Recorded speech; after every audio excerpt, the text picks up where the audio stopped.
Hello everyone. In this video, I'll show you how to enable the share option on Facebook. Let's get started right away. First, open up the Facebook app. Once you're in, let me show you how to enable the share option on any of your posts if it's not visible. Start by pressing the menu in the upper left corner of the screen. Next, tap on your profile, and then choose one of your posts. For this example, let's pretend this is the post you want to adjust to add the share option.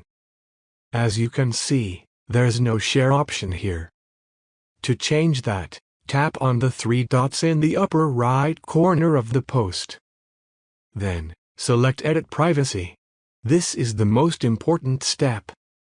If your privacy settings are preventing others from sharing the post, you can simply select Public, which will allow practically anyone to see and share it. Thanks for watching.